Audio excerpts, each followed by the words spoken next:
Hey guys, John here, back with Monsters and Mazes. Today we're going to go over how to build a display case. Sounds pretty generic, but actually you can use it for tons of stuff. I got this idea from remembering a Gary Gygax book, uh, Gord, the Adventurer. I don't know if it was in this book or this book. But basically, Gord goes to Greyhawk and he goes and buys a magical dagger. And I could just visualize that display case and filled with magic items. I was like, oh crap, wouldn't that be great to have?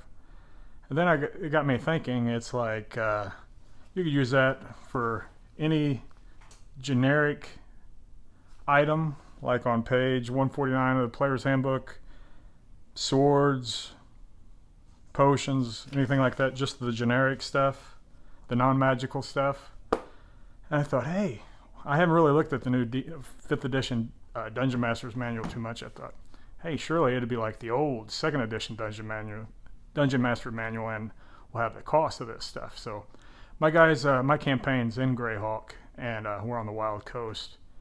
And my guys are 5th level, and they've just got a little bit of money, and they're wanting to buy magic, so in my scenario, it's very rare, and you can only buy it in a big city like Greyhawk. So it got me thinking, hey, how much would this stuff cost? And if you go to the 5th edition Dungeon Master's Manual, page 145, it lists different magic items, but there's no cost. It's not like the old 2nd edition. They really screwed up on that. So, luckily I'm a hoarder, and I don't throw anything away. Just ask my wife. 2nd edition Dungeon Master's Manual, page 123, has all kinds, has the prices. Whoop, you probably can't see that. Trust me, has prices on it. So I'm going to use these prices on my stuff, so might give you an idea to use yours. Anyway, back to, and I don't have any of them painted yet, display cases. So basically I'm going to teach you how to make this out of popsicle sticks, Woodsy's popsicle sticks, different size ones. Here's the top. You're going to put it on like that. You'll fill it up with treasure. And then I'm going to use, after I paint it, to make my life simple, but before I put the stuff in there, I'm going to use plastic, like that comes in toys or whatever, and just cut it in and glue it on the inside, so it'll have you'll have a glass case. Hey guys, the sides are 2 popsicle sticks, which are 3/4 high, at least mine were, and 4 inches long. The bottom are the large Woodsies. They're 3 7/8 inch long, and you want to glue them too thick.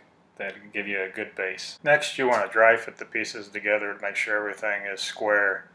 I like to make batches of these, 3 to 5 at a time. If you just do 1 at a time, you'll spend way too much time. I use white PVA glue to glue the pieces together instead of hot glue, because you're going to want to be able to move the pieces a little bit. And then I just propped it up against a can, anything that with a square edge. This is what it's going to look like with just the base and the sides on. Bet you see that.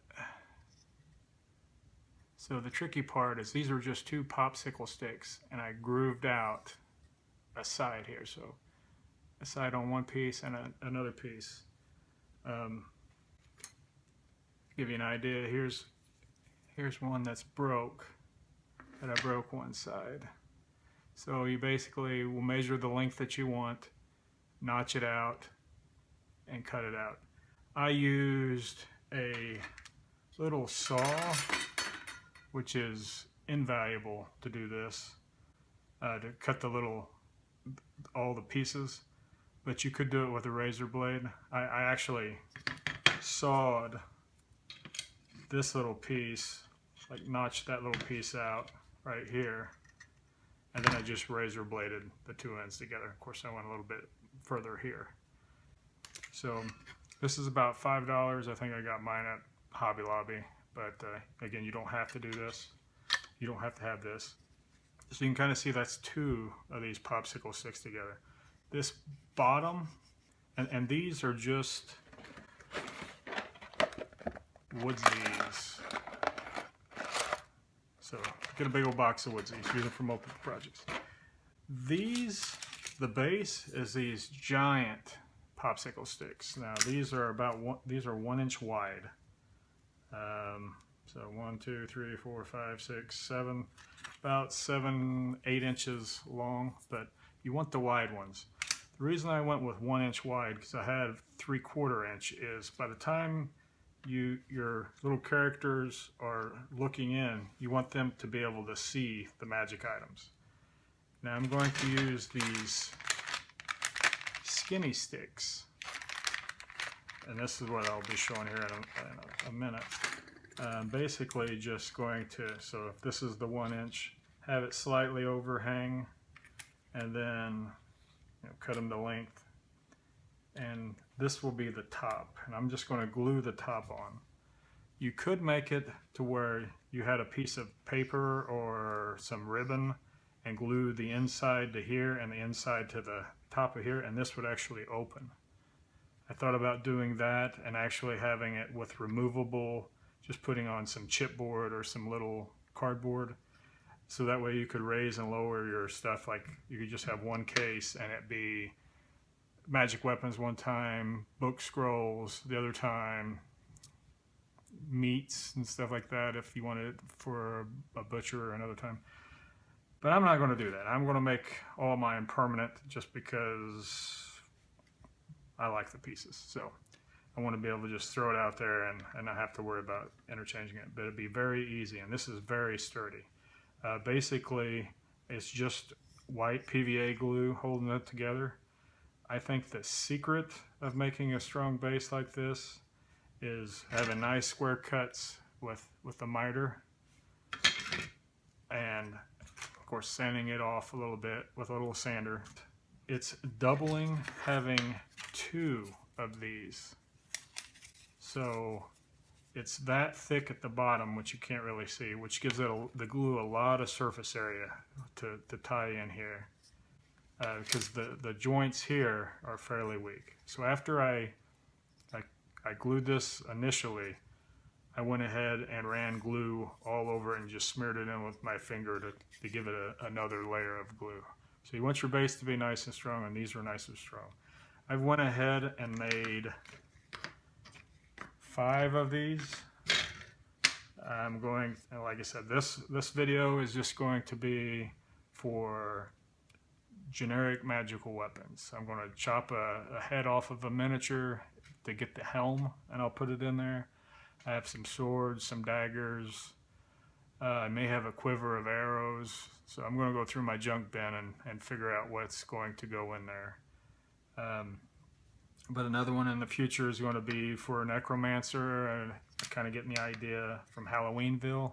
His desks are awesome. Check those videos out if you haven't seen them.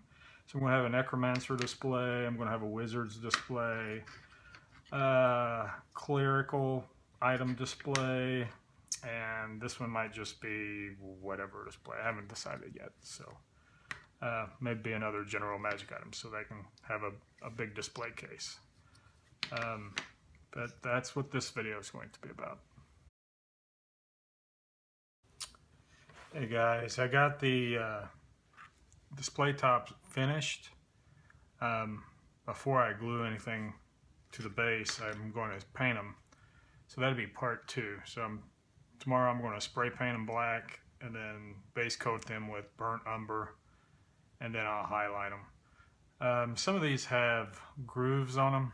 It was just I had pre-grooved a bunch of skinny sticks, and I didn't. You can do that for wood texturing. I saw that in one of Wylock's videos. I'll probably go ahead and groove this one since this is already grooved. But this is how they're going to go together. They go very well. They'll sit on there like that, and should be really cool. Kind of give you some scope. So looking forward. So tonight I'll rummage through my toy bin and chop some stuff up, and part 2 you'll get to see it painted and what other magic treasure I put in it. Thanks for watching.